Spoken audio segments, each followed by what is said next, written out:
Hey trackers, I'm under a bridge and I kind of thought I'd check out the edge where the bridge abutment meets the river bar, and because that's a place that's going to funnel the wildlife. So I'm following the edge of the bridge, and the mole has also followed the edge of this bridge. You can see the half circle leg tracks as it followed the edge of the bridge abutment here.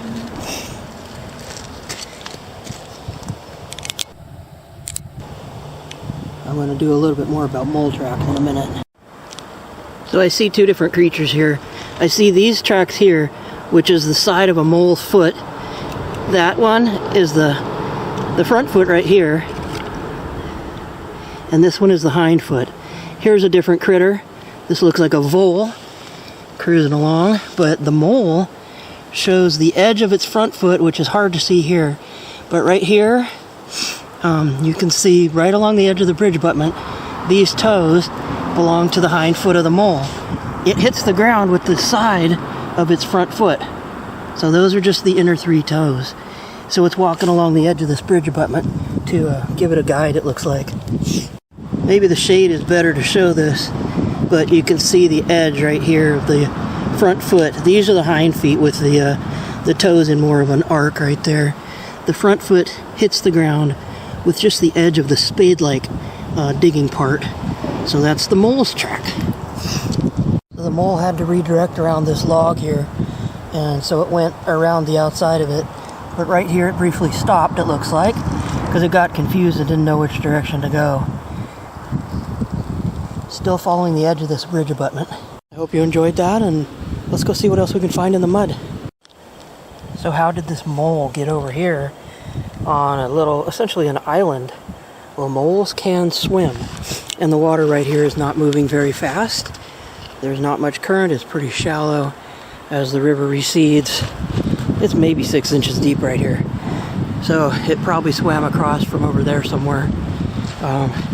But the little sandbar I'm on it's isolated from the rest of the river bar by water. So the mole had to have gotten here by coming across the water, and then it just followed the bridge abutment from over here all the way on down, and then down there it gets into gravel, and I lose the mud, so I can't find its tracks in the gravel. But it did follow this entire bridge abutment, using it sort of as an edge to follow all the way down. There's a raccoon trail that's following the mole trail. This mark right here I'm puzzled by. It could be from the mole's tail, or it could be a raccoon touching the soil right there.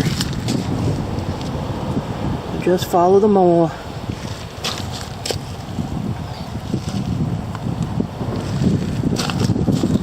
Right along the edge here. This is where it got to that log, piece of wood. It went around it, and then immediately went back next to the bridge abutment that it followed all the way down. And that's where I started. So that's the trail of a mole. I'll show you how they move. I've got a video of one that I caught in the kitchen, and I'll tag it onto the end of this video. So you can see how they use their front feet like little paddles, and the hind feet propel them forward. There was also this rodent trail in here that looks like a vole, doing the same thing, following the edge of the bridge abutment. Okay, excuse the wind. I went across the water, and I found where the mole entered the water to go straight across. It came from here and went straight across to there. See right here? There's the mole's trail entering the water. They can indeed swim. They swim very well, and it swam right across here. Probably 25 feet of open water to get to the other side. Quite a gamble if you're a mole and you can't see very well to just jump into the water and keep going. But the trail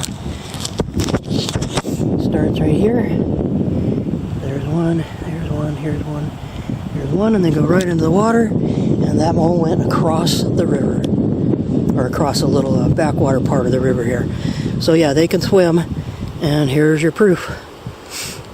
So the closest mole tunnel activity I can find is up on this hillside right here, and from here the mole crossed the open ground and went all the way over here to the water's edge, swam across, and followed that entire bridge abutment.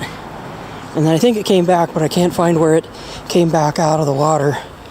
I found where it had gone from the end of that bridge abutment back to the water's edge, but not where it went in and not where it came out over here. So, but it followed this pathway all the way across the soil, out in the open, mind you. Right here is where it entered the water. Swam across, followed the bridge abutment all the way to the end, and then came back that way. So somewhere it did come back out, but I haven't found that yet. They are coming out right now to look for mates because it's spring, and that's one of the few times when they're actually running around above ground like this. Normally they're fossorial, they're under the water, or excuse me, under the soil. In this case, swimming in the water too. They're good swimmers. I found this little mole wandering around in the kitchen. He's trying to dig his way out of this container here. I'm going to take him outside and release him. Probably looking for a mate. That's usually the only time that they wander around above ground. And it is springtime, so he's trying to dig his way out of this plastic container right now. He was wandering around on the floor. Tried to pick him up, he hissed at me. So I figured I'd put him in a container to take him outside where he'd be safer. You can't see very well because they're fossorial. They normally burrow, and they don't spend a lot of time above ground.